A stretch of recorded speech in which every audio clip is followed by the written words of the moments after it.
Seorang kawan saya tu, saya duduk sebilik dengan dia. Dia pergi ziarah Habib tu. Masa mula-mula masuk kat depan pintu rumah Habib tu, dia kata orang Malaysia banyak tengok perempuan, dia kata. Oh, belum apa-apa lagi. Belum apa-apa lagi. Kemudian dia kata, Ustaz, satu tangan dia letak atas dada saya. Satu tangan lagi dia letak kat mata ni, dia buka macam ni. Dia cerita semua sekali daripada awal sampai akhir. Tapi ni kalau ni live macam ni ada yang tak percaya ni. Tak percaya sudah, tak ada masalah. Okay, kita apa yang kita cerita, kita tidak menuntut orang mempercayai. Ya? Kalau nak percaya silakan, tak percaya sudah. Kenapa? Kalau tak percaya pun tak apa, tak ada masalah. Kecuali Quran.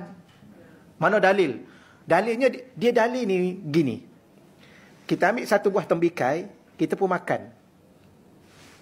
Orang kat depan kita tanya, manis? Kita kata manis. Dia kata, ya ke? Ya ke? Ya atau tak ya, rasa je lah. Ya? Sebab kita rasa dah manis.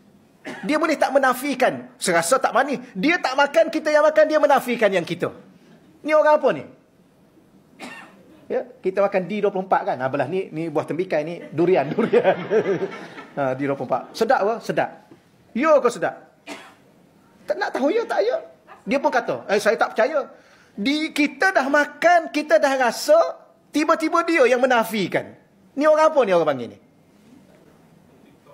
Orang yang kita tak payah layan. Itulah kalau kita nak cakap macam-macam lah. Sama juga kita duduk dengan guru kita. Kita mengaji dengan guru kita. Kita duduk tiap-tiap hari. Kita nampak itu ini di depan mata kita. Ya, berlaku pada diri kita sendiri dan berlaku pada kawan-kawan kita. Dia kata, ya ke? Dia pergi pun tak. Macam setengah-setengah tu kan, yang duduk buruk-buruk tu kan. Tak pernah pijak pun bumi Tarim tu. Dia tak pernah pergi. Dia pergi Yaman tapi dia duduk tempat lain. Oh, dia bising-bising. Dia pergi, you satu hari pijak tak? Satu pijak tak bumi tu? Tak pernah. Tak pernah you cerita lebih-lebih. Air duduk di situ. Cakap macam tu jadi sombong pula kan? Takat tu dulu. Okey, baiklah. Okey ya, nak bagi tahunya. Kita merasai. Dia kadang-kadang ada dalil. Apa dalil dia?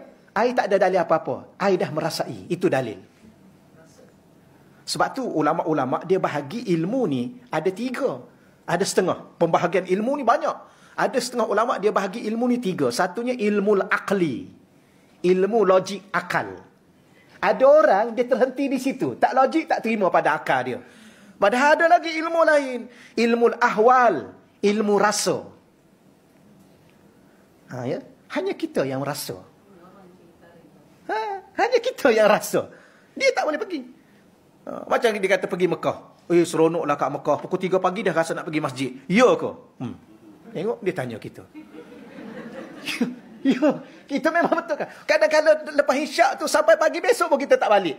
Duduk seronoknya duduk dalam Masjidil Haram. Ya ke? Mana boleh orang ditanya ya ke? You dah pergi? Tak pernah.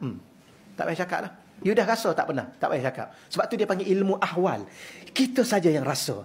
Siapa boleh menafi? Sama ada dia nak nafi atau dia tidak nafi, kita tetap meyakini kerana kita merasai. Begitulah hubungan kita dengan Allah. Ada orang bangun malam 1000 rakaat. Ya ke? Ada ulama 60 kali bulan Ramadan khatam Quran. Dia tanya, ya ke?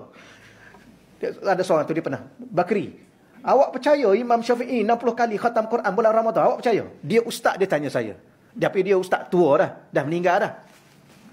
Harap-harap Allah bagi tahu dia dalam kubur dia tu. Ya? Dia tanya saya dengar. Kita kan kadang-kadang dengar kuliah.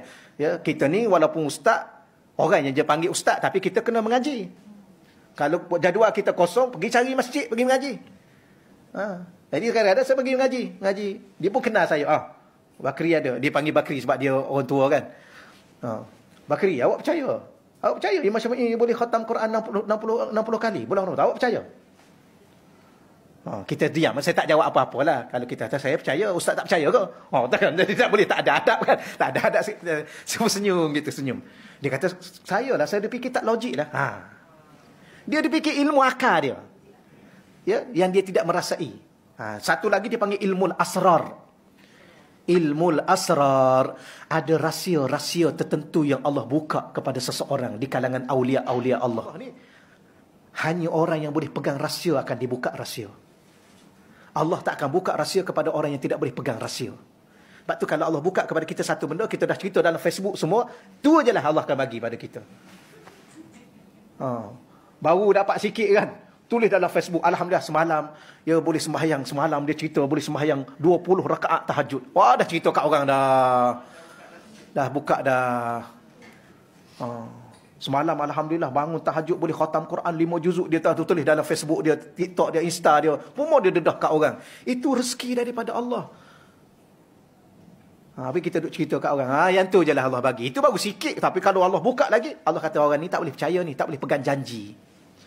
Itu dia panggil ilmu al-asrar. Tapi mungkin kalau penonton yang di luar ni ada yang percaya, alhamdulillah, ada yang tak percaya. Ya kau ustaz. Iyalah. Hidup ni kan ada rahsia, ada yang tersurat dan tersirat. Begitu juga ilmu, ada ilmu batin, ada ilmu zahir. Ada ilmu akal, ada ilmu hati. Kalau dalam satu kitab, ni kitab para awliya, dia kata al-ilmu ilman. Ilmu ni ada dua, ilmu zahir, ilmu batin.